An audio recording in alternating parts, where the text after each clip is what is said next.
Whenever we call a seller to tell them we have an offer on a house, the first question they ask is, how much is it? But there's a whole lot more to an offer than just the purchase price. In this video, I'm going to take a couple of quick minutes and just talk to you about all the other terms that you need to be concerned about.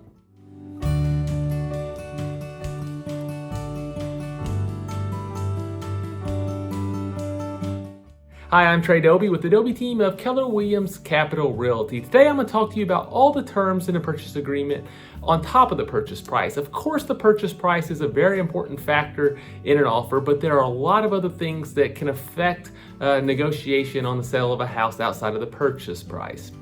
The first thing is closing cost.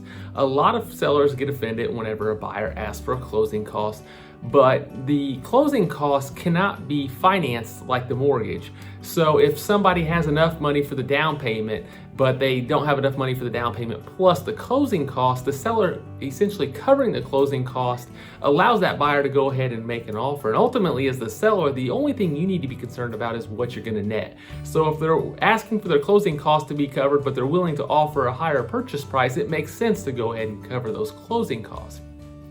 On top of closing costs, the other points that are important is, are they asking for a home warranty? A lot of buyers right now are asking for home warranties. The age of the heating and air can definitely affect this decision, but a home warranty can cost anywhere from $400 to $700, and that can obviously affect the bottom line.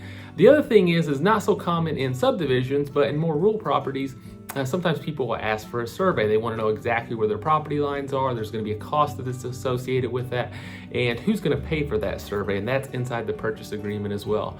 Another big item is property taxes. So depending on where the house is located, it can be handled a little bit differently.